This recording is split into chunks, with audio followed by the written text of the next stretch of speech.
성도 여러분 안녕하십니까? 예수님의 재림, 다시 오신다고 하는 희망적인 소리. 근래 보기 드물지만 늘 우리들의 마음 가운데 항상 듣기만 할 때, 들을 때만 해도 늘 그 소망이 넘쳐나는 소리죠. 예수님 재림의 나팔 소리. 예수님 재림 심히 가까웠다는 말씀을 드리면서 재림의 나팔 소리, 재림의 소곡 세 번째 시간을 맞이했습니다. 오늘 이 시간도 역시 이어서 지난 두 번에 이어서 러시아와 우크라이나 전쟁이 대단히 중요한 의미로 우리 곁에 다가오고 있는 사실을 바라보면서 여러분들과 같이 이 말씀을 조금 더 이어서 말씀을 좀 드려야 될 필요를 느꼈습니다. 오늘 제가 여러분들과 나눌 말씀은 오늘과 한두 번 걸쳐서 더 나눠야 되겠습니다만, 러시아와 우크라이나 전쟁, 우크라이나와 러시아의 전쟁은 세계를 미혹하는 사단의 양동작전이다. 이런 말씀을 제가 드리려고 합니다. 세계를 미혹하는 사단의 양동작전이다. 왜 그런가? 저는 성도 여러분과 같이 이 시절의 마지막 때를 밝히는 디엔드, 마지막에 가까웠다고 하는 이 말씀을 드리면서 늘 그 마지막에 대해서는 예수 그리스도께서 우리들에게 항상 주신 말씀이 있어요. 마태복음 24장 4절에 예수님 재림에 관하여 말씀하시는 첫 번째 이 화두가 사람의 미혹을 조심하라고 하는 것입니다. 여러분은 아시는 것처럼 그렇지만 사람의 미혹은 무엇을 통해 오죠? 누구의 영의 역사로 사람을 통해 미혹이 오죠? 어둠의 영입니다. 용의 영입니다. 사단의 영입니다.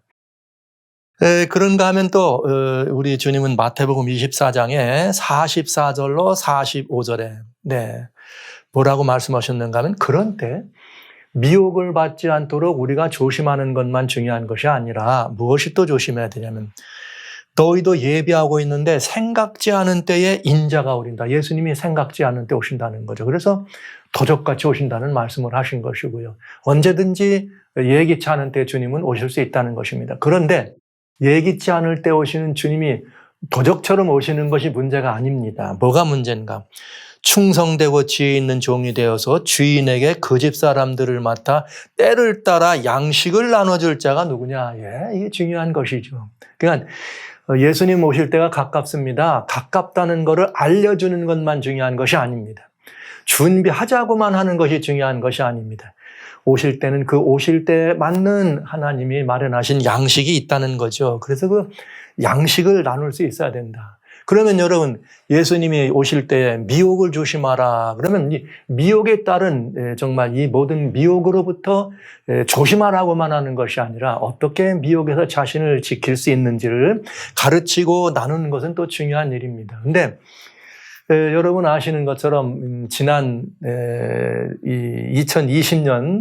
2020년도에는 여러분 아시는 것처럼 코로나 팬데믹이 세계를 강타하기 시작해서 작년까지 그리고 금년 연초까지 지금 이제 오미크론도 이제 또 뭐 이렇게 또 이렇게 변종이 나오기 시작하네요. 여기까지 와서 대한민국에는 뭐 50만 명이 뭐 일거에 감염된다든지 이런 60만 명이 감염된다지 않은 이런 소리를 들으면서 지금 다시 중국과 유럽에서 오미크론이 또 확산되는 그런 것들을 바라봅니다. 근데 여러분 아시는 것 같이 이 오미크론이나 이 어떤 코로나 바이러스가 세계를 강타했을 때 늘 저희들의 염려는 팬데믹으로 세상 사람들이 물론 고난받고 이렇게 어려움을 겪는 것도 어려운 문제지만 정말 더 중요한 건 사단이 그런 일들을 통해서 하는데 뭘 그러냐? 교회를 미혹한다는 거죠. 교회를. 여러분, 늘 저는 이 마지막 시대에 관한 말씀을 드립니다. 인류의 희망은 예수께 있습니다. 그 예수님께로 있기 때문에 인류의 희망은 어디에 있다고 말해야 되는가? 기독교에게 있다 이 말이에요. 그러면 여러분 반대로 하나님을 대적하는 어둠의 세력이 봤을 때는 누구야말로 타도의 대상이에요? 기독교야말로 타도의 대상이죠. 그러면 여러분 어떻게 됩니까?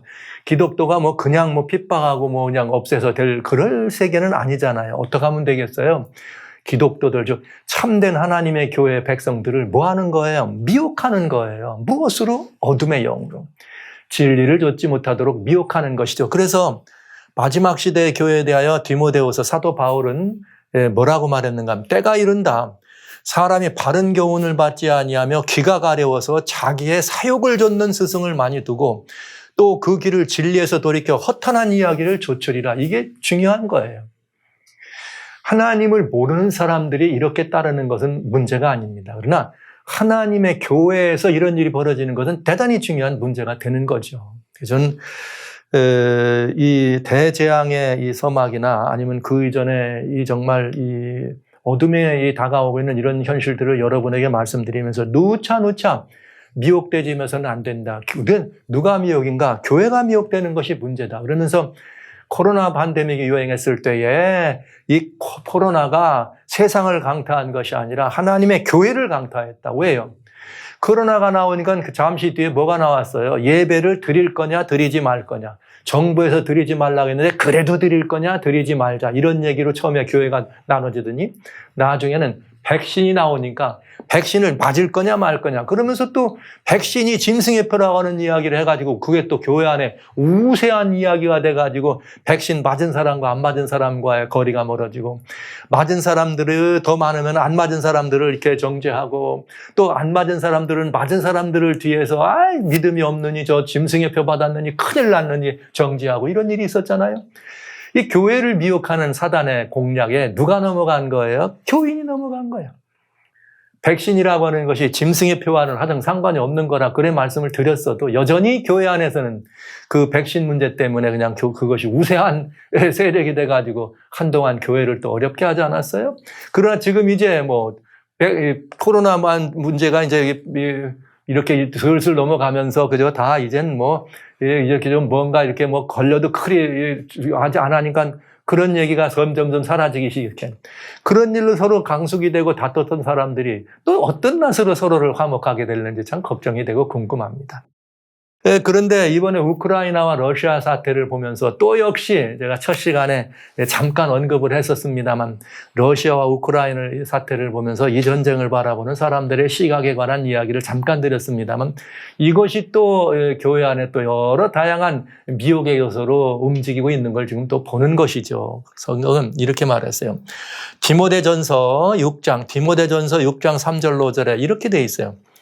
누구든지 다른 교훈을 하며 바른 말 곧 우리 주 예수 그리스도의 말씀과 경건에 관한 교훈에 창념치 아니하면 즉 하나님의 바른 이 말씀에 창념치 아니하면 저는 교만하며 아무것도 알지 못하면서도 변론과 언쟁을 좋아하고 투기와 분쟁과 회방과 악한 생각이 나며 그러니까 하나님 것이 아닌 거죠. 그래서 어떻게 되느냐? 마음이 부패하여지고 진리를 잃어버려 경건을 이익의 재료로 생각하는 자들의 다툼이 일어난다. 대단히 두려운 말씀입니다. 이건 무엇인가? 진리의 말씀을 떠나게 되면 어떤 문제가 되는가 하면 하나님의 성경이나 진리의 원칙에 입각해서 보는 것이 아니고 경건을 이익의 재료로 쓴다. 그러니까 성경에 이런 일들이 있다 그러면 그것이 바로 또 각색이 돼가지고 이렇게 자신들의 어떤 것들을 이렇게 내세우거나 또 이익되게 하는 이익의 재료로 세속적 유익의 재료로 사용하는 그런 이런 생각하는 자들의 다툼이 일어난다. 이런 얘기가 성경에 기록되어 있는 것이죠. 그래서 다시 말씀드리자면 요즘 머리 좋은 사람들이 많아요. 특별히 무슨 영화나 만화 이런 걸 만드는 사람들이 성경에서 아이디어를 내가지고 굉장히 유명한 영화들을 만들어냅니다. 그러면 또 그 영화가 교회 안에 들어가가지고 마치 그것이 뭐 같아요? 성경 진리인 것처럼 돼요. 그래가지고 막 그 기독도들이 다 그 영화를 관람해. 그러면 경건이 뭐가 된 거예요? 이익의 재료가 된 거죠. 성경하고는 아이디어는 얻었지만 성경 진리와는 하등 상관이 없는 그런 것이 어떤 사람들의 이익의 재료가 된 것을 보는 것이죠. 마찬가지 이야기입니다. 오늘 러시아와 우크라이나 이런 그 사태를 보면서 지금 우리 주변에 일어나고 있는 교회 안에 일어나고 있는 또 이런 일들을 여러분 보면서 다시 한번 여러분과 함께 러시아와 우크라이나의 전쟁을 향한 성서적 관점에서 이것은 과연 어떤 일이 벌어질 것인가를 다시 말씀드리는 것이 더 중요한 시점이 됐다. 점점점 이 사태가 길어진다면 점점점 교회 안에는 이런 일이 더 많아질 것 같은 생각이 들어서 여러분들에게 이 말씀을 드립니다. 지난 2월 24일 우크라이나로 시작된 이 전쟁입니다. 전쟁은 쳐들어가는 사람이나 아니면 당하는 사람이나 모두에게 피해가 되지요. 전쟁은 누구나 일으키는 사람이나 그걸로 인해 피해를 보는 사람이나 모두가 피해를 보는 거예요. 말은 이겼다고 하지만은 그래서 이렇게 표현하지만은 전쟁이 하나님의 섭리로 일어나는 전쟁은 절대로 없습니다. 그러니까 사람을 죽게 하고 다치게 하고 어렵게 하는 것은 전부가 어둠의 영의 역사였다. 다만 하나님께서 그걸 바라보면서도 참고 참아주시는 것이지 하나님께서 그 일을 경영하시는 건 아니라는 것을 여러분 꼭 알아주시고요. 지금 이렇게 3주가 지나가고 있는 3주차 되는 이러한 때에 러시아가 우크라이나를 3일이면 4일이면 우크라이나를 완전히 점령할 거다 했던 러시아가 여전히 전면적으로 우크라이나를 쳐들어갔지만은 많은 러시아 병사들의 이 사상자를 내고 러시아의 많은 이런 그 군수 지원 물자들을 망가지면서 큰 전쟁은 러시아가 일으켜서 이 우크라이나를 점령하려는 애를 쓰지만 각각의 전투에서는 우크라이나군을 감당하지 못하고 군, 관, 민이 합동이 되어 있는 우크라이나의 저항 세력이 막강해서 러시아의 모든 것들을 지금 잘 막아내고 있습니다. 그래서 반면에 러시아는 지금 우크라이나를 쳐들어왔지만 생각대로 되지 않자 불행하게도 러시아의 전술인지 뭐가 잘못된 건지는 모르지만 민간인들을 공격하고 민간인 지역을 포격함으로 말미암아 우크라이나 전체의 민간 지역이 엄청난 이런 포화에 힘싸여서 많은 민간인들이 피해를 보고 이런 어려움을 겪는 것을 우리가 보게 됩니다.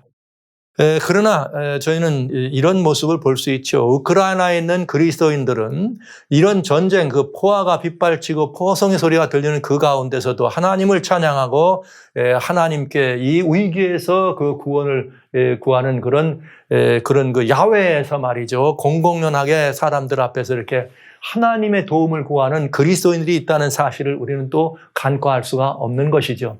자, 이런 모습들을 우리는 보면서 이런 모습을 보면서 드디어 바이든 대통령은 러시아를 향해서 완전히 그냥 메가톤급 말하자면 제재를 가하는 발표를 다시 또 하게 됩니다.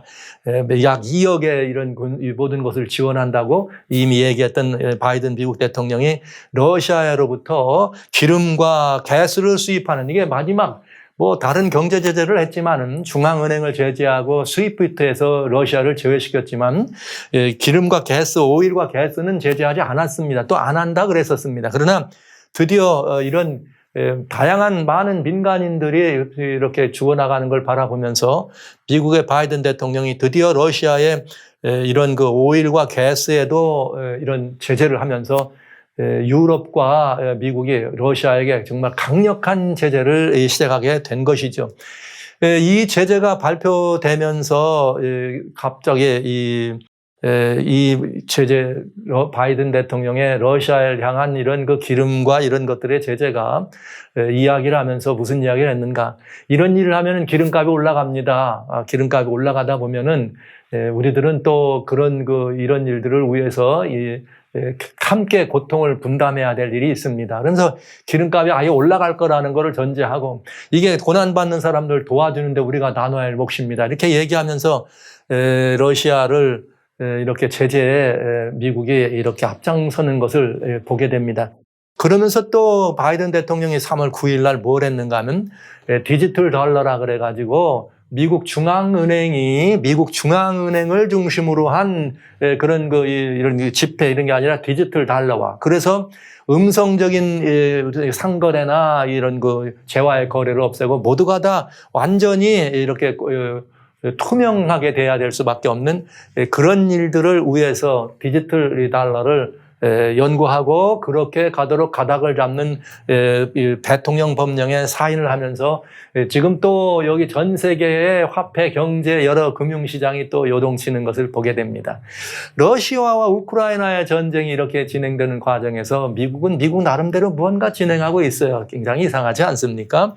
그러니까 기름값은 올라가고 이런 또 이 음성적인 그런 재화의 사용이 박아지는 디지털 달러화하면 이젠 아주 모든 것이 투명하지 않으면 안 되는 그런 상황이 된 거죠. 그런 와중에 아주 또 유럽에서는 어떤 일이 있었는가?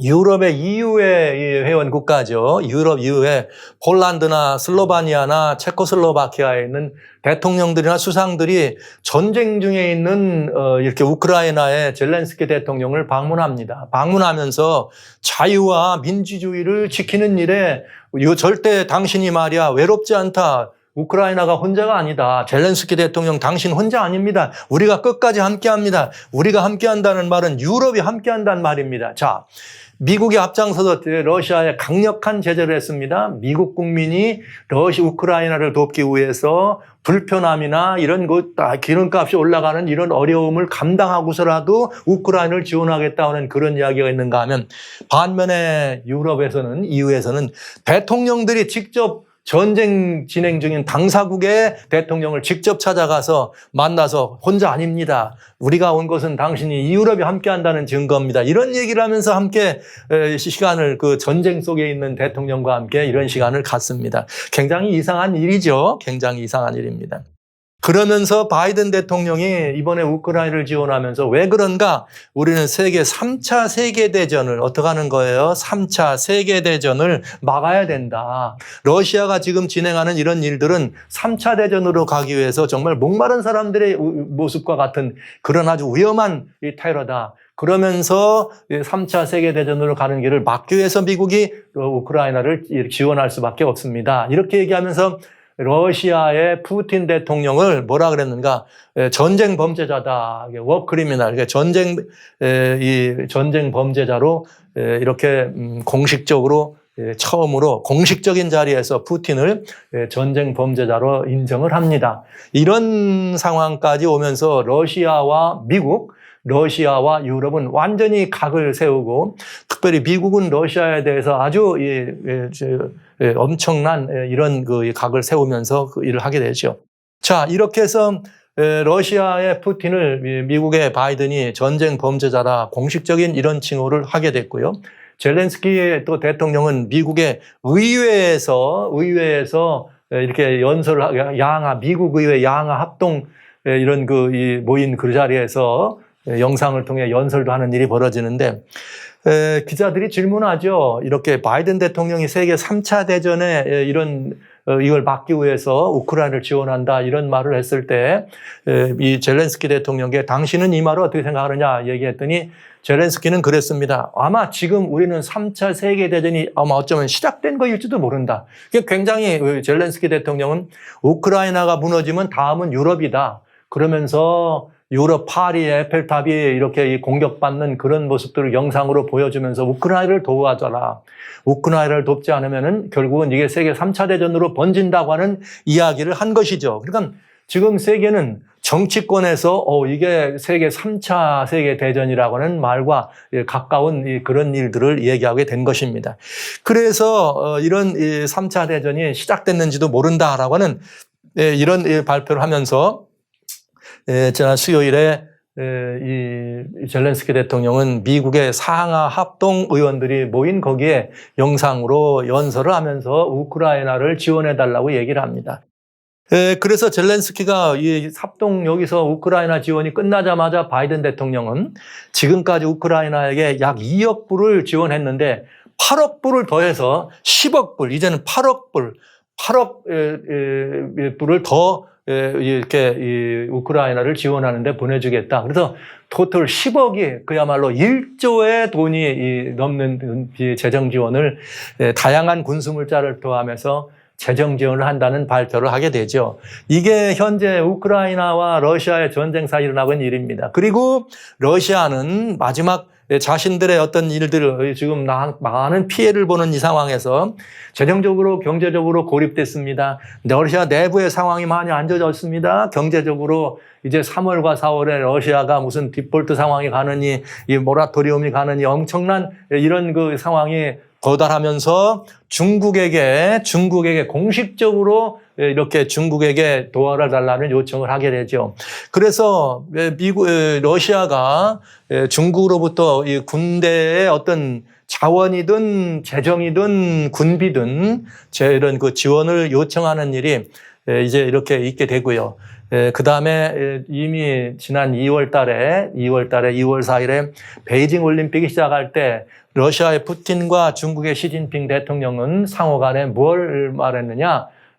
그들은 unlimited friendship, 아주 그냥 무제한적인 그런 그 혈맹 관계를 강화하면서 그런 시간을 갖고, 시진핑은 푸틴에게 전쟁 중에는, 올림픽 동안에는 좀 전쟁을 피해달라고는 요청을 하게 되고, 전쟁이 올림픽이 마감할 때 이렇게 이 푸틴이 우크라이나를 침공해 들어간 것을 알 수가 있습니다. 그래서 이렇게 러시아와 차이나가 중국이 함께 합동되는가 이런 그 기로에 섰을 때 바이든 대통령은 이제 금요일입니다. 오늘입니다. 여기는 말하면 오늘 시진핑 대통령과 이렇게 전화 화상 이렇게 만남을 통해서 뭐 할 거예요? 러시아 지원하면 그냥 안 두겠다. 이렇게 말하겠죠. 이런 상황이 되면서 러시아와 우크라이나의 전쟁, 또 우크라이나와 러시아의 전쟁과 이것이 현재 여기까지 진행된 걸 바라보면서 저는 여러분들과 같이 하나님의 말씀을 통해서 이 전쟁이 어떻게 사단이 지금 이 미혹된 이 길에 서 있는지를 좀 살펴보는 시간을 가지려고 합니다. 세상 사람들은 지금 이미 정치나 이런 모든 국가적인 일 같은 데서는 세계 3차 대전으로 가지 않는가. 왜냐? 이렇게 러시아가 우크라이나를 점령해 들어와가지고 얻어맞고 그냥 유야무야 떨어가지는 않을 거다. 네 번째 우크라이나와 러시아 간의 이런 평화 이 휴전 협정을 하기 위해서 모였는데 러시아가 15개 이런 조항을 가지고 양국 간에 대화를 나누면서 러시아의 제안이 너무나 받아들여질 수 없기 때문에 이 우크라이나 4차 휴전을 위한 협정이 지금 끝났어요. 그러면서 이게 더 장기전으로 갈 경우에는 러시아가 그냥 놓지 않을 거다. 그러면 핵을 사용하게 되고 핵을 사용하게 되면 세계는 3차 대전으로 가지 않는가. 여러분 이것이 오늘날 이제 정치권이나 일반 사람들이 생각하는 이야기죠. 여러분 3차 세계대전으로 가면 어떻게 될까요? 세계는 핵을 사용한다고 치면은 핵을 사용하면 3차 대전으로 가게 되겠고 핵을 사용한다 그러면 어떤 일이 벌어져요? 세계가 인류가 이렇게 그야말로 인류의 생존이 위협받는 꼭 있어서는 안 될, 피해야 될 전쟁으로 생각하잖아요. 3차 전쟁은. 그 다음에 종교적으로는 또 지금 이상한 기류가 흐르고 있어요. 이런 러시아와 우크라이나 전쟁에 어떤 기류가 흐르고 있는가.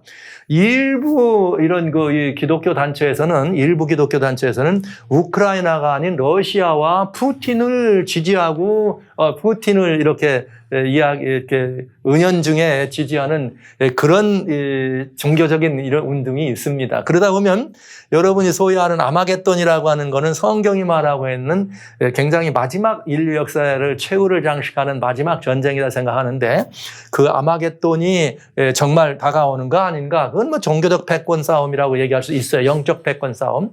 물리적이고 정치적이고 세속적 패권 싸움은 3차 세계대전이라면 영적인 패권 싸움은 아마겟돈으로 보시면 되겠습니다. 그러면 이 성경 속에 나와는 이야기인가요? 이런 문제들을 우리는 충분히 지금 현재 생각해 볼 수 있다. 왜냐? 너무나 많은 사람들이 이렇게 뭐하고 있어요? 관심을 가지고 이렇게 가는 거 아닌가 하고 또 다시 성경을 해석하면서 많은 사람들이 그 일을 해나가고 있으니까요. 자, 그 다음에 그런가 하면 저는 이미 여러분들에게 미리 말씀드렸습니다만 바티칸, 그레이트 리셋 아니면 UN, 그린 뉴딜, 미국이죠. 이런 것들을 이 백그라운드에 두고 있으면서 바티칸이나 UN이나 그레이트 리셋은 EU와 관련되어 있는 아주 중요한 합동 공업이라면 그린 뉴딜이라고 하는 것은 미국에 관한 이야기입니다. 이런 것들이 지금 완전히 합동되는 그런 완전한 연합을 위함인가 하는 이런 문제가 정말 살펴봐야 될 문제가 된 것입니다. 그러나 미리 제가 말씀드립니다. 이런 첫 번째나 두 번째나 이 모든 것들은 다 사단이 뭐라고 하는 거예요? 이 교회를 미혹하고 있는 굉장히 중요한 분열을 쓰는 양동작전이라는 걸 미리 말씀드립니다. 왜냐? 이제 한번 보시죠. 하나씩 살펴보도록 합니다. 그래서 여기 이 그린 뉴딜이나 그레이트 리셋이 합쳐진다면 세계의 종교와 세계와 정치와 세계의 경제 통합을 위한 이것이 사전포석이 아닐까? 그렇게 되면 짐승의 우상을 세우는 사단의 미혹이 느닷없이 진행되는 아주 중요한 역사적 현장을, 성경 역사적 현장을 우리는 볼 수가 있다. 과연 그럴까? 이 문제에 대해서 좀 더 적극적이고 좀 더 자세한 문제를 한번 다뤄보도록 하겠습니다. 먼저 이 사람들이 생각하는 것처럼 3차 세계대전으로 가는가?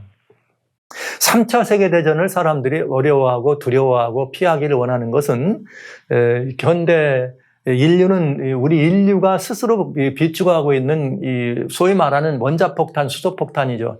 핵이 인류를 여러 번 이 지구상에는 모든 인구를 완전히 다 죽어서 없애버릴 수 있는 여러 번 그렇게 할 수 있는 양의 핵을 보유하고 있다는 것이죠. 그래서 굉장히 사람들은 3차 대전은 핵을 쓰는 대전이기 때문에 2차 세계대전 때는 약 세계 70여 개국이 거기에 참전했습니다. 그런데 2차 세계대전에서 그렇게 많은 사람들이 죽었는데 3차 세계대전은 바이든도 지금 얘기하고 있고 젤렌스키도 그렇게 얘기하고 있고 사람들이 다 그런 얘기하고 푸틴은 핵을 쓰겠다고 얘기하고 있고 여기 오늘 이게 트럼프 미국 전 대통령은 이거 잘못하면은 장기간 가면 3차 대전이 될 수 있다. 이렇게 그 트럼프 랠리에서까지 얘기할 수 있을 만큼 세계 리더십들이 3차 대전을 입에다 운운한다는 건 굉장히 불안한 일이 되죠. 세계 사람들이 볼 때는.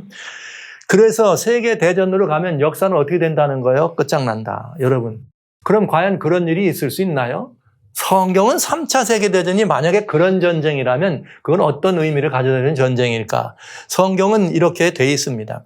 다니엘 하나님의 말씀 2장에 보면은 다니엘이 이런 느부갓네살이라고 하는 임금님의 바벨론 임금의 꿈을 해석해 주는데 느부갓네살 임금님이 금은동철로 되어 있는 신상을 꿈에 봅니다. 그러면서 이 신상은 뭐에 관한 얘기였느냐? 다니엘은 느부갓네살 임금에게 해석할 때 이것들은 장차 일어날 일입니다. 장차 세상에 일어날 일입니다. 이렇게 말했어요. 그러면서 여기 금은동철로 되어 있는 신상을 쭉 설명하면서 마지막에 대해 설명을 뭐라고 말했는가? 다니엘 2장 34절 35절에 왕이 보신즉 사람의 손으로 하지 아니하고 뜨인 돌이 신상의 철과 진흙에 발을 쳐서 부서뜨리더라. 때에 철과 진흙과 놋과 은과 뜸이 다 부서져 여름타작마당에 겨같이 되어 바람에 불려 간 곳이 없어졌다. 이렇게 돼 있어요. 그러니까 이건 뭘 말했느냐? 이 신상이라는 것이 인류 역사를 의미한 건데 여러분 유명한 기본의 로마 제국 세왕사라고 하는 걸 보면은 거기도 그런 표현이 되어 있죠. 금은동철이라고 하는 이것을 나라들을 의미한다 이렇게 얘기하고 있어요. 그러니까 인류 역사를 설명해 주는 것을 우리가 잘 알 수 있습니다. 그런데 이 성경의 예언은 인류의 역사가 끝이 있다. 언제? 이 신상의 발과 발가락이 되었을 때 끝이 있다. 근데 뭐가 있느냐? 뜨인 돌이 사람의 손으로 하지 않은 뜨인 돌이 신상을 쳐서 이 신상을 없애버리더라. 그러니까 인류 역사는 사람의 손으로는 마감이 있다 없다? 없다는 거죠. 너무나 단순해요. 아주 너무나 분명해요. 사람의 손으로는 역사는 마감한다 안 한다? 안 한다. 그럼 세계 3차 대전이 인류를 멸절시킬 수 있는 인류를 파멸시킬 수 있는 그런 전쟁이라면 그런 전쟁이 일어나서 인류를 파멸하는 것은 누구의 손으로 인류가 망하는 거예요? 사람의 손으로 망하는 것입니다. 그러니까 성경 말씀과는 맞지 않습니다. 그러니까 성경을 가지고 있는 성경을 여러분과 같이 살피는 목사로서 저는 하나님의 말씀을 신뢰합니다. 하나님의 말씀을 진리로 믿는 사람입니다. 그렇기 때문에 성경에 이 신상으로 표현되는 인류 역사는 사람의 손으로 끝나는 것이 아니라고 되어 있기 때문에 세계 3차 대전 곧 국지적으로 무슨 조그만 전쟁이 일어날 수 있지만 세계인을 멸망시킬 수 있는 3차 세계대전은 일어나지 않는다. 이렇게 말씀을 단호하게 드리겠습니다. 그래서 지난 시간에 말씀드린 것처럼 이런 전쟁의 결과는 유럽과 미국을 완전히 세계 패권 국가로 세워서 똘똘 뭉치게 하는 그런 일을 가져다 준다고 말씀을 드렸던 것입니다. 그러니까 성도 여러분 혹은 형제자매 여러분 그리고 이 방송을 들으시는 여러분 3차 대전이 일어날까 두려워하는 일은 걱정하지 마시기 바랍니다. 우리 하나님께서는 성경에 분명히 그런 일은 일어나지 않는다. 만약에 우리가 국지전으로 뭐 중동에서 중동전이 일어난다. 무슨 뭐 남북 간에 무슨 뭐 중국이 뭐 이렇게 가지고 국지적으로 일어나는 전쟁이 있다면 그건 일어날 수 있다. 그러나 그것이 인류를 파멸로 가져가는 전쟁, 곧 우리가 생각하는 3차 전쟁이라면 그런 일은 일어나지 않는다. 다시 분명하게 말씀을 드립니다. 자, 그러면 이번에는 뭘까? 종교적 영적 패권 싸움인 아마겟돈으로 가는가? 이런 말씀이죠. 왜 제가 이 아마겟돈이라고 하는 말씀과 이 이야기가 상당히 밀접한 관계가 되는가 하는 것을 오늘은 말씀을 드릴 수밖에 없네요. 무슨 일이 지금 일어나고 있는가 하면은, 이 일부, 이런 여기 한번 보시겠어요. 기독교에서 이렇게 성경을 해석하면서 이번 러시아 우크라이나 전쟁을 이렇게 바라보면서 어떤 시각으로 바라보는 견해가 있느냐 하면, 특별히 성경 가운데 있는 이 곡과 마곡의 전쟁이다 하는 이런 전쟁이 있습니다. 그러나 그런 전쟁이 있는데 지금 세계에 흩어져 있는 유대인들이 약 800만 명이 있습니다. 그런데 이 800만 명을 이 성경 속에 내 백성을 가게 하라, 알리아라고 하는 말이 있는데, 알리아라는 말은 내 백성을 가게 하라, 즉 이스라엘 백성들을 원래 고토로 회복하는 그런 하나님의 약속의 말씀이에요. 고대 구약 성경에. 그래서 그 내 백성을 가게 하라, 이것이 알리아라고 하는 말인데, 이런 의미로 이스라엘 백성들을 우크라이나나 아니면 그 러시아 지방에 있는 우크라이나나 러시아에 있는 유대인들을 이스라엘하고는 고토로 돌아가게 하는 그런 역사를 위한 하나의 이런 전쟁의 의미로 이 말을 또 풀고 해석하려고 하는 경우가 있죠.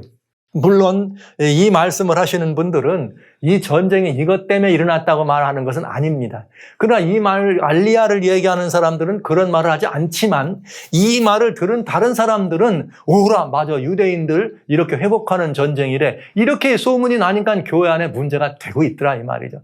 그러다 보니까 어떤 문제가 있어요. 이게 성경 속에 이런 게 나와 있는데 하면서 그 말씀을 받아서 또 세대주의 사람들이 또 이제 또 이 우세한 영으로 이런 말들을 많이 하게 되는 것을 보게 되는 거죠. 교회가 또 이런 미혹에 빠지는 거죠. 그런데 여러분, 이제 또 뭐가 발표됐느냐? 우크라이나를 러시아가 침공해 들어오면서 러시아 종교죠. 러시아 종교의 이런 크리라고 하는 러시아 종교의 대주교가 우리는 러시아를 지지해. 우크라이나 침공에 들어간 것에 대해서 아주 정당한 것으로 러시아의 푸틴 대통령을 지원하는 발언을 하면서 우리는 러시아의 우크라이나 이것을 지원한다, 이렇게 발언을 하네요. 그런가 하면 반면에 이번에는 바티칸을 중심으로 한 또 이 캐토릭에서는 아니다, 뭐라고 말했어요? 러시아 우크라이나 전쟁하지 말라. 우리는 이 전쟁을 막기 위한 할 수 있는 최대한 노력을 해서 전쟁을 막으라. 또 이렇게 바티칸에서는 얘기하네요. 그러니까 기독교 캐톨릭과 정교 간에 지금 뭐가 생기는 거예요? 이게 지금 갈등 구조가 벌어져. 그런데 왜 이런 일이 벌어졌는가? 여러분, 이런 문제가 벌어졌어요. 이 정교의 주교는 뭐라고 말했느냐면, 근래 요즘 이제 갑자기 게이 퍼레이드라고 하는 게 생겼잖아요. 게이와 무슨 LGBT나 게이들이 이제 말이죠, 이렇게 이제는 자기들이 난 게이야, 나는 레즈비언이냐, 나는 동성연애자야, 이러면서 커밍아웃을 하고 그냥 이렇게 이 자연스럽게 게이 퍼레이드를 하는 날까지 정해놓고 전 세계 떠들썩해요. 어디서 시작하느냐? 이스라엘에서부터 이 일이 이렇게 시작돼 나오죠. 그런데 러시아의 종교에서는 그거를 반대하는 입장이에요. 그랬는데 우크라이나에 있는 러시아 종교, 우크라이나에 있는 교회에서는 게이 퍼레이드를 2018년부터 아니다, LGBT를 러시아처럼 이렇게 좀 이상하게 생각하지 말고 우리는 그것들도 수용하는 태도를 취해야 되지 않느냐. 이런 이 게이 퍼레이드에 관한 뿐만 아니라 이 동성 간의 그런 결혼에 대한 견해가 우크라이나에 있는 기독교하고는 다르다, 이 말입니다. 그래서 우크라이나에서는 갑자기 무슨 일을 정해느냐? 게이 퍼레이드를 하는데 우크라이나에서도 이렇게 동성연애자들 이렇게 나눠놓고 게이들이 퍼레이드를 하는 일이 우크라이나에서 벌어진 것입니다. 이걸 보면서 러시아 종교는 우크라이나는 어떻게 돼요? 이건 악이다. 그러니까 우리는 같은 정교도 많이 있지만은 같은 입장이지만 이거 그대로 봐줄 수 없다. 그러니까 러시아가 지금 여기 들어간 것은 어떤 일이다? 아주 정당한 일이다. 이렇게 얘기하는 거죠. 그런가 하면은 오늘 제가 이렇게 여기 다음 시간에 그 말씀을 좀 드리겠습니다만 여기에 또 그런가 하면 러시아에서 지금 이렇게 우크라이나에 미국이 지원하는 그런 생물학 무기 실험실이 있다. 약 30여 개 이상의 이런 것들이 있는데 거기에서 굉장히 다양한 그런 이런 전쟁에 쓸 수 있는 화학 무기를 만들어내는 것만 아니라 또 미국에 있는 또 이렇게 음모론을 또 이렇게 들춰내는 그런 음모론자들의 주장에서는 또 뭐가 있는가 하면 그 실험실에서는 굉장히 해서는 안 되는 반인륜적인 그런 연구를 해가지고 거기에 막 그런 이상한 이런 일들이 진행되고 있어서 러시아가 이번에 그런 것들을 쳐 부수는 것은 옳은 일이다. 그렇기 때문에 트럼프 대통령이 푸틴이 말이야 잘하고 있다고 얘기를 한 거다. 이렇게 하면서 푸틴이 러시아가 우크라이나를 들어간 것을 어떻게 은연중에 이렇게 지지하는 발언들을 한다 이 말이에요. 그러니까 교회가 지금 어떻게 됐어요? 4분 5열 됐어. 여러분 우리 교회 안에 지금 늘 딥스테이트 무슨 딥처치 하면서 그런 음모론 이런 것들을 파헤치는 이런 것들이 굉장히 교회 안에 아주 SNS를 통해서 많이 유포되고 다니는 거 여러분 알잖아요. 그러니까 지금 교회가 완전히 우크라이나 전쟁을 놓고 또 4분 5열 된 것이에요. 이런 이 상황을 우리는 보죠. 그런가 하면 또 뭐가 나왔느냐.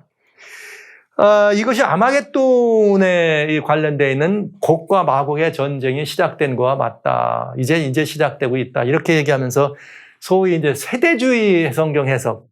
제가 강력하게 이 세대주의가 성서적 이런 해석과는 옳지 않다는 것을 여러 번 말씀드렸습니다만 그런 세대주의의 근거로 하고 있는 이제 그런 분들이 에스겔 38장과 에스겔 39장에 나오는 말씀을 근거로 해서 여기에 무슨 말이 나오는가 하면 마곡 땅에 있는 곡, 그러니까 이 마곡 땅입니다. 마곡 땅에 있는 곡, 곧 로스와 메섹과 두발 왕이다. 이 말은 무슨 말이냐면 마곡 땅인데 거기는 로스와 메섹과 두발이 마곡 땅에 있다. 이 세 나라, 세 이런 것들을 이렇게 통치하고 있는 왕이 로스와 메섹과 두발 왕 곡이다. 그래서 마곡 땅 하면은 로스, 메섹, 두발이 다 거기 포함되는 것이고 곡은 그 나라의 왕을 말하는 것입니다. 그러니까 이 왕이 어떻게 하는가 내려와 가지고 군대를 끌고 내려와서 전쟁을 일으키는 거예요. 전쟁을 일으키는데 또 누구와 함께 하느냐? 바사는 페르시아예요. 오늘날로는 이란이고 구스는 이티오피아, 붓은 리디아입니다. 리비아, 아프리카 북부에 있는. 그다음에 고멜은 유럽 쪽을 얘기하는 거고요. 여기 북방의 도갈마는 터키. 여긴 터키라고 하는 이야기도 있고 이 도갈마 족속을 더 오이는 북방의 도갈마 그러면서 저 헝가리나 이런 쪽에 있는 그런 족속이다 이렇게 표현하기도 하지요.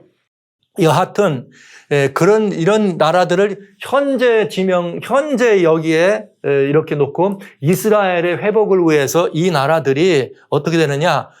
지금 이스라엘을 쳐들어온다.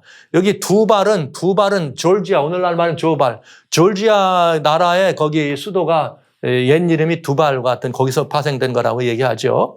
자, 이렇게 얘기하는데 이 사람들이 지금 말하는 이스라엘을 중심으로 해서 여기 고메르는 유럽 쪽이고 마곡은 저 위에 북쪽이죠. 메섹과 두발과 메섹 여기 이 메섹과 두발이 있고 그다음에 도갈마가 있고 페르시아가 있고 이런 붓이 있다. 여기 구스는 이티오피아다. 이렇게 해서 여기 전부 어디를 쳐들어와? 이스라엘을 쳐들어온다 이거예요. 이스라엘을 쳐들어온다. 그러면 이 이스라엘을 쳐들어오는데 왜 쳐들어오느냐? 여기 이렇게 이 성경에 나와요. 이스라엘 산에 이르리니 그 땅 백성은 칼에서 벗어나서 열국에서부터 모여 들어오며 요게 알리야예요. 요게 여러 나라에 흩어져 있던 이스라엘이 다시 돌아와. 그래서 이방에서 나와서 다 평안히 머무는 중이라. 그렇기 때문에 이스라엘에 있는 어떤 물질을 탐내서 쳐들어온다는 것입니다. 그래서 어떤 이 세대주의 해석자는 그 물질이 뭐냐? 그 물건이 뭐냐? 그 물건은 나트륨이다. 말하자면 그 에너지원 가운데 사회에 있는 나트륨이 가장 귀한 나트륨이 이스라엘에 있기 때문에 그걸 훔치러 가지러 온다. 어떤 이들은 또 뭐 달리 해석하기도 하고 다양한 해석을 하면서 여하튼 그 맥락은 세대주의적인 맥락을 쏘는 것입니다. 그래서 39장에도 곡을 쳐서 예언하기를 여호와의 말씀에 로스와 메섹과 두바랑 고가, 그렇죠? 로스는 로스는 오늘날로 말하면 우크라이나와 러시아, 여기 같은 민족들이에요. 러시아와 우크라이나. 메섹은 모스크바를 중심으로 하는 옛날 과거 고대의 스키디아라고 하는 그런 민족들이 흑해 위쪽에 머물다가 이게 이제 점점 위로 올라가면서 로스와 메섹과 이렇게 두발이 됐다. 이렇게 표현하죠. 그들이 먼 북방에서부터 나와가지고 이스라엘의 산 위에 이르더라. 그러니까 이게 이제 이런 전쟁이 있다 이거예요. 이 전쟁이 결국은 무슨 전쟁이냐? 아마겟돈 전쟁이라 이런 말이죠. 그래서 왜 여기 이렇게 되려니까 왜 그러냐? 이스라엘에 올라서 이스라엘 백성들이 다 모여 있어. 그래서 이스라엘을 공격해 들어와. 자, 이렇게 해석을 하는 거예요. 그러면 그 다음에 뭐냐면은 왜 그때에 곡과 마곡의 전쟁을 하나님이 이렇게 허락해서 데려가지고 이스라엘을 치게 하시느냐? 그 이유는 다른 거 있지 않아요.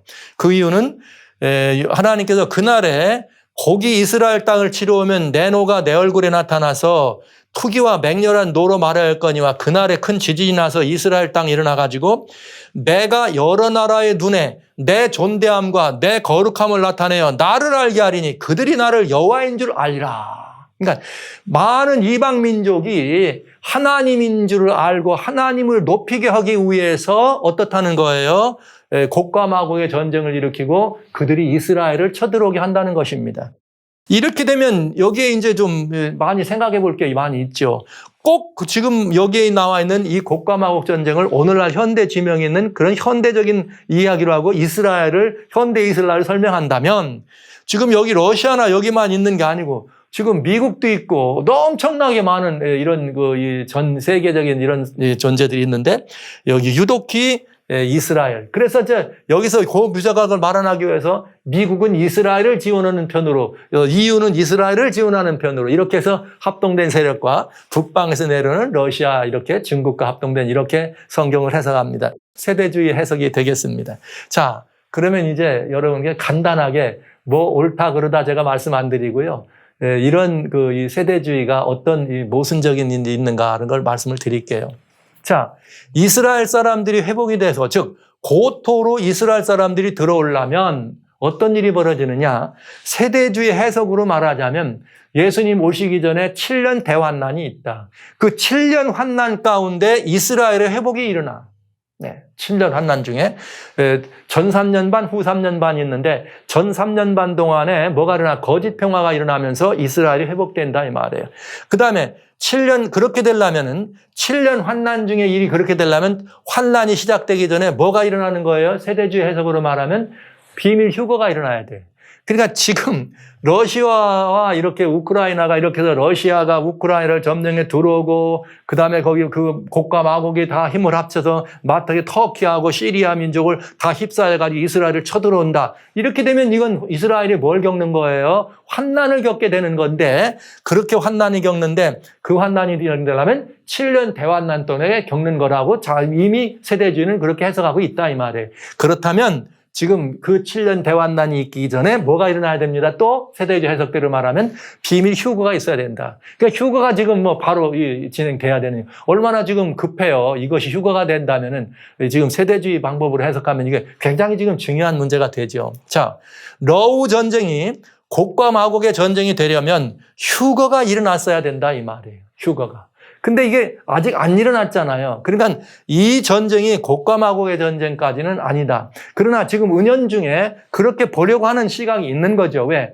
이스라엘의 회복을 이렇게 돕고 이스라엘의 회복을 돕는 분들이 알리야다, 내 백성아 돌아오게 하는 일이 있는데 이미 구소련이 해체되면서 우크라이나에 있는 그 유대 백성들이 약 거의 한 100만 명 가량이 말하자면 이스라엘로 돌아갔습니다.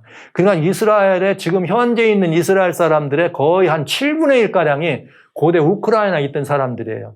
근데 지금 현재 우크라이나 약 한 20만 가량의 유대인들이 있거든요. 세계에서 7번째로 많아. 유대인들이 흐트러져 있는 나라 가운데 20만 명. 자, 그러니까 이제 문제는 뭐냐면은 이 러시아 전쟁 통해서 우크라이나에 있는 유대인들이 많이 돌아 나왔다. 또 여러분 600만 유대인이 학살될 때에 우크라이나에 있는 유대인들이 160만 명이 학살됐습니다. 굉장히 많이 죽었어요. 그러니까 유럽 쪽에 전체에 있는 유대인들 600만 죽는 가운데 우크라이나에서만 160만이 죽었다면 어마어마한 숫자 아닙니까? 그러니까 우크라이나에 유대인들이 많이 있었던 거죠. 근데 그래서 그분들은 이런 일들을 통해서 자꾸 이스라엘 돌아오는 이런 계기가 되고 있다. 그러니 이건 굉장히 의미가 있다. 이런 걸 얘기하는데 세대주의가 그걸 받아들이면 그런 생각을 하면 보라 말이야. 이제 어떻게 되는 거예요? 이게 이스라엘 회복이 되면서 뭐가 일어나야 되는 거예요? 회복이 일어나면 전쟁이 일어나야 되니까 그렇게 될 수 있다는 것을 보게 되는 거죠. 이게 이제 세대주의, 기독교 세대주의가 휴거와 마지막 때를 향한 도표를 가지고 이렇게 사용합니다. 근데 이건 세대주의가 사용하는 이 도표는 그냥 거의 공식화되어 있어요. 대부분 거의 똑같아. 여기가 가운데 있는 요 기간이 3년 반, 즉 7년 대환난입니다. 여기 환난의 도표예요. 7년 대환난.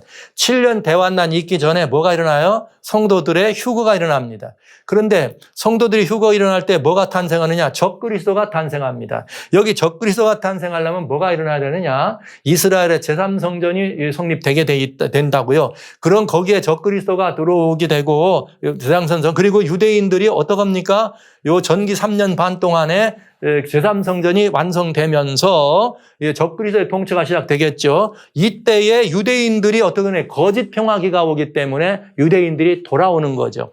그런 다음에 후 3년 반은 유대인들이 다 돌아왔을 때 그때 이 언약이 파기되면서 유대인들을 향한 대대적인 환난이 그 환난이 뭐냐? 결국은 배틀 아마겟돈 전쟁이다 이 말이죠. 아마겟돈 전쟁이 일어납니다. 그럼 아마겟돈 전쟁이 끝날 때에 아까 에스겔서에는 40장과 41장에 이제 그러면서 예수님 재림 설명이 나오면서 막 하나님이 이스라엘을 공격하는 사람들을 다 죽이고 이런 말이 나오죠. 그래서 여기 뭐가 나오느냐? 우리 하나님께서 그냥 대대적인 심판으로 하면서 이스라엘을 구원해내는 사건이 벌어지죠. 그렇기 때문에 여기가 지금 이스라엘이 이게 들어오기 전에 이스라엘이 후 3년 반에 아마겟돈 전쟁이 일어나는데 이렇게 될 경우에는 지금 이스라엘이 구토로 돌아오는 것이 언제냐? 전 3년 반 환난기가 돼야 된다. 그러면 지금 전 3년 반 환난기가 되려면 비밀 휴거가 일어나야 된다. 세대주의 가르침으로 말하자면 그렇게 된다 이 말입니다. 그러니까 이 도표대로 하려면 지금 세대주의가 조금 지금 곤란하게 됐어요. 왜? 이 전쟁을 그렇게 해석해 나가면 이때 지금 휴거가 안 되면 모든 게 망가지게 돼 있거든요. 그래서 이런 문제가 있다. 그런데 요 세대주의 해석에 많은 성도님들이 휴거 가리키고 이 휴거 비밀 휴거라고 예수님 환난 전에 휴거된다는 이것 때문에 이게 아주 매력이 있죠. 그래서 이 가르침을 따르기 때문에 성경의 환난 가운데 나오는 그리스도인들에 관한 이런 것들이 사라지기 때문에 옳지 않다는 걸 말씀드리면서 이래서 교회 안에 거대한 미혹이 우리를 또 들어오고 있다. 코로나 바이러스가 나오니까 또 그 바이러스 때문에 환난이 시작됐다. 그러니 곧 휴거된다. 이렇게 난리 하더니 이제 그것도 코로나 바이러스가 이제 이렇게 지나가고 나니까 또 러시아, 우크라이나 놓고 또 이제 계속해서 교회 안에 이런 일이 벌어지는 거죠. 참 걱정이 안 될 수가 없습니다. 염려가 많이 되죠. 성도 여러분, 하나님의 말씀은 이 부분에 대해서 이미 제가 이렇게 이 휴거에 관한 말씀도 드렸습니다만 대재앙에서 성경의 가르침과는 이런 모순이 있다는 걸 여러분들이 좀 알아주시고요. 아마겟돈 이 전쟁의 마지막 전쟁의 이 주역은 성경대로입니다. 아마겟돈은 어디 나오는 말이냐면 7재앙 가운데 6번째 재앙 때 아마겟돈이란 말이 나와요. 6째가 그 대접을 이렇게 쏟으면서 이렇게 누가 나오느냐? 하나님의 전능하신 큰 날에 온 천하 임금들에게 가서 거짓 영들이 가가지고 하나님의 전능하신 이의 큰 날이란 말은 하나님의 여호와의 큰 날이 무슨 날이에요? 예수님 재림이죠. 재림 날에 전쟁을 하여 그들을 모으더라. 근데 그들이 누구냐? 아마겟돈이라고 하는 곳으로 왕들을 모으더라. 이렇게 됐어요. 그러니까 7 재앙이 일어나야지만 아마겟돈 전쟁이 옵니다. 그러니까 지금까지 보신 성경 가운데 또 아마겟돈이 와야 된다. 지금 이것이 러시아 우크라이나가 만약에 아마겟돈 전쟁의 시작이다 그렇게 치면은 뭐가 먼저 일어나야 돼요? 7 재앙이 일어나야 된다. 즉 개국 이래로 없는 환난이 먼저 일어나야 됩니다. 뭐 코로나 바이러스가 저렇게 했더니 뭐 그걸 갖다 거기다 붙여가면서 환난 다음에 전쟁 이렇게 했었는데 성경적인 가르침과는 좀 어긋남이 많죠. 자, 그런데 보세요. 여기 7 재앙이라는 건 뭐냐? 7 재앙은 언제 내렸냐? 7 재앙은 개국 이래 없는 환난이 7 재앙이 되거든요.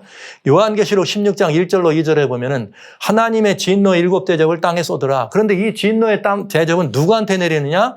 짐승의 표를 받은 사람, 그 우상에게 경배하는 자들에게 내립니다. 그러니까 이 말은 7 재앙이라고 하는 이 재앙은, 이 환난은, 개국이 없는 이 환난은 무엇가 있은 다음에야 오느냐? 7 재앙이 마친 7 재앙이 일어난 사건이 있어야 때지만 이 환난이 7 재앙 중에 환난이 오는데 7 재앙은 언제 오느냐? 짐승의 우상에게 경배하고 짐승의 표를 강요하는 사건이 일어난 다음에라야 7 재앙이 일어난다 이 말이죠. 그러니까 이 7 재앙이 일어난 다음에라야 무슨 일이 벌어진다? 아마겟돈이 선다. 그러니까 아마겟돈 전쟁이 오려면 그 전에 반드시 짐승의 우상이 뭐하는 것? 서는 사건이 있어야 된다 이 말이에요. 그러니까 우리는 지금 러시아와 우크라이나의 전쟁을 다른 의미로 절대로 보면 안 되고 이것이 과연 짐승의 우상에 서는 일과 어떤 관련이 있는지를 살펴볼 수 있어야 된다 이 말이죠. 그거하고 직접적 관련이 없다면 이거는 뭐 우리가 지금 해석하는 것처럼 단순히 한 민족들 간의 그런 자기나 나라의 국가적 이익이나 정치적 그런 다툼에 일어난 전쟁으로밖에 볼 수가 없다. 그러나 이 러시아 우크라이나 전쟁은 그 이상의 의미가 있을 수 있다. 그걸 이제 또 우리가 보게 되는 거죠. 그래서 이런 상황을 보는 거죠. 그 다음에 아마겟돈 전쟁의 실상은 지난번 말씀드린 것처럼 하나님의 큰 날이니까 예수님이 오시는 재림의 날이라 그랬어요. 그 재림의 날, 예수님과 재림의 날, 여기 어린 양과 더불어 뭐라고 나오느냐? 저희가 어린 양으로 더불어 싸우려니라. 저희가 누구예요? 아까 짐승들을 모은다 이 왕들을 모은다 그랬죠? 그 왕들을 모으는데 여기 나와요. 계시록 17장은 6 재앙 중에 일어나는 6번째 재앙 중에 7 재앙 중 6번째 재앙 중이라는 사건을 더 넓혀 설명해 줬는데 거기 뭐라고 나오느냐. 여기 전에 있던 짐승은 8째 왕이다. 그러니까 짐승은 곧 왕을 의미해, 나라를 의미한단 말이에요. 그런데 열뿔은 열왕이라 열나라다. 그러면 성경에 지금 지난번에 설명을 드렸습니다만 이 열뿔은 유럽을 의미한다는 걸 미리 말씀드렸고요. 이 짐승이 8번째 나오는 여기는 나라는 미국이다. 거기서 올라오는 이런 세력이다. 그러니까 이 마지막 예수님 재림 때 어린 양은 만주의 주시오 만왕의 왕인데 이 어린 양과 싸우려고 하는 재림 때 전쟁을 일으키는 그 전쟁의 주인공은 유럽과 미국이 될 수밖에 없다는 거죠. 그 사실을 우리는 알아야 되겠다 하는 것을 말씀드리면서 아마겟돈 전쟁은 여기 분명히 예수님이 오시는 것을 막는 전쟁인 것을 압니다. 그렇지만 막을 수 있나요? 저희들은 다 피조물인데. 그래서 여기 이렇게 돼 있어요. 또 여기 무슨 말이 나오는 건 계시록 19장입니다. 17장이 아니고 계시록 19장 11절로 14 여기에 뭐라고 되어 있느냐. 이 말타니가 오시는데 그 말타니의 이름이 뭐냐면은 하나님의 말씀이라 그랬어요. 하나님의 말씀은 요한복음 1장 1절에 태초에 말씀이 계시니라 말씀은 곧 하나님, 예수님을 말씀하시죠. 그래서 여기 이 짐승과 땅의 임금들과 그 군대들이 모여서 말탄 자와 그의 군대, 즉 예수님과 더불어 전쟁을 일으킵니다. 그러니까 아마겟돈 전쟁은 이런 종교적인 의미와 연적인 의미가 있는 것을 우리가 알 수가 있다. 그래서 지금 일어나고 있는 이 일은 아마겟돈 전쟁으로 먼 미래 이것이 이제 그런 일과 연결될 수는 있지만 지금 우리는 세계 3차 대개대전이나 아마겟돈 전쟁하고는 관련이 없는 내용이다 하는 것을 알 수가 있습니다. 그러면 이제 남은 건 뭐냐? 바티칸을 중심으로 유엔이나 그레이트 리셋, 그린 뉴딜이라고 하는 EU와 미국의 완전 연합을 위함인가?